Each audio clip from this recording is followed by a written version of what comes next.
በአርሲ ዞን ጉዞ ላይ የነበሩ ዜጎች ታግተዋል። ከግማሽ ሚሊዮን በላይ ዜጎች የሞቱበት የትግራይ ጦርነት ዳግም ሊቀሰቀስ ይችላል የሚሉ ስጋቶች በርክተዋል። የአድዋ ድል ከኢትዮጵያ አልፎ በአሜሪካ በየዓመቱ ሊከበር ነው። ደቡብ አፍሪካ ስደተኞችን ከሀገሯ ለማባረር ተቀባይ ሀገራትን ክፍያ ልትጠይቅ ነው የሚሉ መረጃዎችንና ሌሎችንም ይዘናል። አብራችሁን ቆዩ።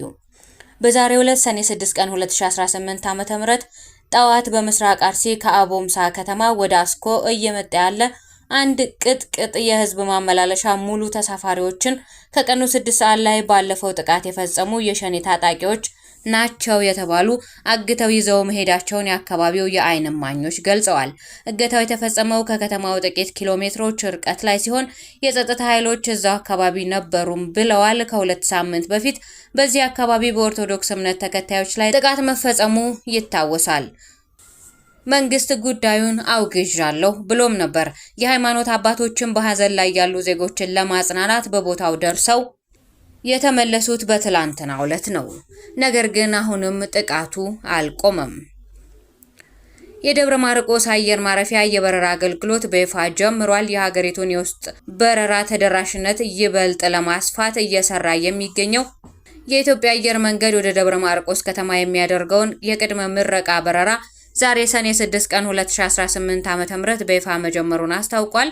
የበረራው አገልግሎት መጀመር በአካባቢው ነዋሪዎች፣ በነጋዴዎችና በአየር መንገዱ ሰራተኞች ዘንድ ከፍተኛ መነቃቃትና ደስታን ይፈጥራል የተባለው ይፋዊው በረራ መጀመሩ በተለይም ለንግድና ኢንቨስትመንት አዳዲስ የኢኮኖሚ የልማት እድሎችን ይዞ እንደሚመጣ እየታመነበት ሲሆን የክልሉን የቱሪዝም እንቅስቃሴም በከፍተኛ ደረጃ ያሳድጋል ተብሎ ይጠበቃል። አዲሱ የደብረ ማርቆስ በረራ በክልሉ ባለው የጸጥታ ችግር ምክንያት መስተጓጎሎች የሚገጥሙትን የትራንስፖርት አገልግሎት ለማሻሻል ይሆናልም ነው የተባለው።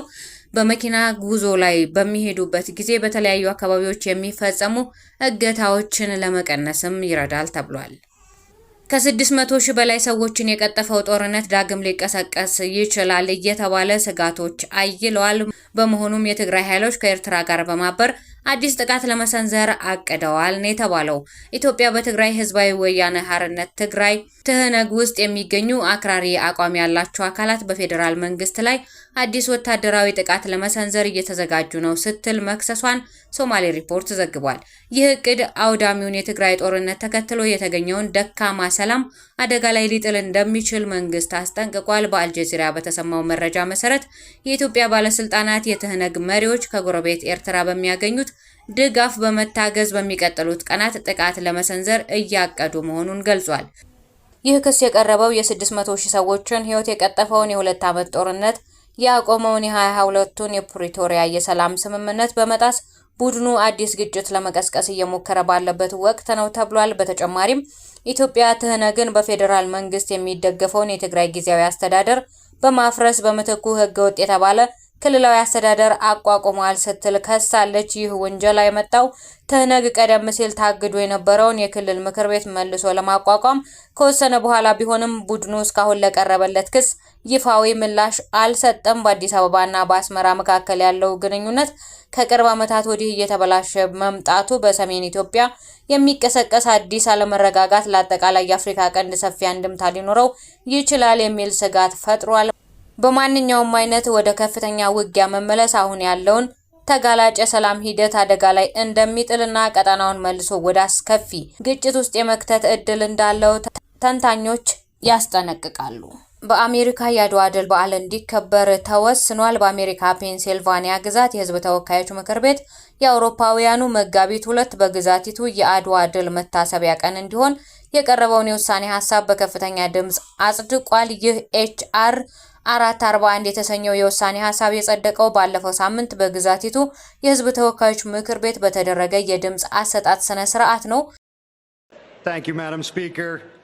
Madam Speaker and colleagues, the Battle of Adwa fought on March 1st, 1896. በአሜሪካ የግዛቶች ምክር ቤት አሰራር መሰረት ይህ ውሳኔ በግዛቲቱ የህግ መዝገብ ላይ የአድዋ ድል በይፋ እውቅና ያገኘበት ታሪካዊ ሰነድ ሆኖ በቋሚነት ይቀመጣል ነው የተባለው።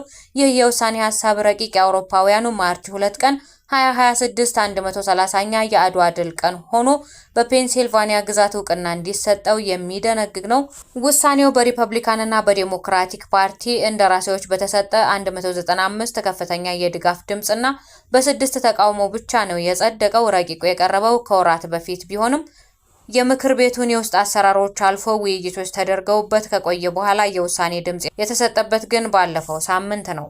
ኤችአር 441 ረቂቅ የውሳኔ ሀሳቡን ለፔንሲልቫኒያ የህዝብ ተወካዮች ምክር ቤት ያቀረቡት የሰሜን ፊላደልፊያ መንገመሪ ካውንቲ የህዝብ ተወካይ የሆኑት ሴናተር ቤንጃሚን ሳንቼዝ ናቸው። አድዋ ለአፍሪካ አሜሪካውያን ያለውን ታላቅ ትርጉምም አውስተዋል። የምክር ቤቱ አባል ሴናተር ቤንጃሚን ሳንቼዝ በዕለቱ በንባብ ባሰሙት የመክፈቻ ንግግር በዘመናዊ የዓለም ታሪክ ውስጥ አድዋ የማይናቅ ቦታ እንዳለው ካወሱ በኋላ ኢትዮጵያዊው ንጉስ ዳግማዊ ምኒልክና ባለቤታቸው ጣይቱ ቡጥል በአመራር ሰጭነት ሀገራቸውን ከቅኝ ገዢ ተቀራማቾች ማስጣላቸውን አብራርተዋል። ይህም ለአፍሪካ አሜሪካውያን በሀገረ ግዛቲቱ ውስጥ ለሚኖሩ ትውልደ ኢትዮጵያውያን ሁሉ ታላቅ ኩራት ነው ብለዋል። የፔንሲልቫኒያ ግዛት የተወካዮች ምክር ቤት በበኩሉ በድረገጹ ባሰፈረው ጽሑፍ አውሮፓውያን የአፍሪካ ሀገራትን ቅኝ ግዛት በያዙበትና መቼም ነፃ የሚወጡ በማይመስልበት በዚያን ወቅት ኢትዮጵያ ነፃነቷን በማስከበሯ የአድዋ ድልን አድንቋል። በዚህም ኢትዮጵያ ቅኝ ያልተገዛች ብቸኛዋ አፍሪካዊት ሀገር በመሆን በ19ኛውና በ20ኛው ክፍለ ዘመን በነበሩ የዓለም ሀያላን እውቅና ማግኘቷን ገልጿል። በመሆኑም የአውሮፓውያኑ መጋቢት 2 በፔንሲልቫኒያ ግዛት የአድዋ ድል መታሰቢያ ቀን እንዲሆን ውሳኔ ማሳለፉን አስታውቋል። ይሁንና አድዋ በበርካታ ግዛቶች እውቅና እያገኘ መጣ። ወደፊት ኢትዮ አሜሪካውያን፣ ጥቁር አሜሪካውያንና የተለያዩ አደረጃጀቶች ጉዳዩን በጊዜ ሂደት ወደ ፌዴራል ይዘውት እንዲሄዱ አንዳች እድል ሊፈጥር እንደሚችል ያላቸውን ተስፋ ተናግረዋል። ደቡብ አፍሪካ ህገወጥ ስደተኞችን ለማባረር የአፍሪካ ሀገራትን ገንዘብ ልታስከፍል ነው እየተባለ ነው። ደቡብ አፍሪካ በሀገሯ በህገወጥ መንገድ የሚኖሩ ወይንም የስደት ህግ የጣሱ ዜጎቻቸውን ወደ ሀገራቸው ለመመለስ ለሚወጣው ወጪ እንደ ጋናና ናይጄሪያ ያሉ ሀገራትን ለመጠየቅ የሚያስችል አዲስ የፖሊሲ እቅድ ይፋ አድርጋለች። የዓለም አቀፍ ግንኙነትና ትብብር ሚኒስቴርና የሀገር ውስጥ ጉዳይ ሚኒስቴር ባለስልጣናት እንደገለጹት ይህ እርምጃ በስደተኞች ማቆያ በሂደት ማጣሪያና በዲፖርቴሽን ወይም ማባረር ምክንያት በመንግስት ሀብት ላይ እየደረሰ ያለውን ከፍተኛ የገንዘብ ጫና ለማቃለልና ወጪን ለመተካት ያለመ ነው ተብሏል። ሪፖርቶች እንደሚያሳዩት ደቡብ አፍሪካ ባለፉት 2 ዓመታት ውስጥ 100,000 በላይ ሰነድ የሌላቸውን ስደተኞች ያባረረች ሲሆን አሁን ላይ የዜጎች መገኛ የሆኑት ሀገራት ይህንን የፋይናንስ ኃላፊነት እንዲጋሩ ትፈልጋለች ነው የተባለው። ይህ ፖሊሲ ተግባራዊ ከሆነ ናይጄሪያና ጋናን ጨምሮ በርካታ የአፍሪካ ሀገራት ላይ ተፈጻሚ የሚሆን ሲሆን በስደትና በቀጠናዊ ትብብር ዙሪያ እየተደረጉ ባሉ ዲፕሎማሲያዊ ውይይቶች ላይም ተጽዕኖ ሊያሳድር ይችላል ተብሏል።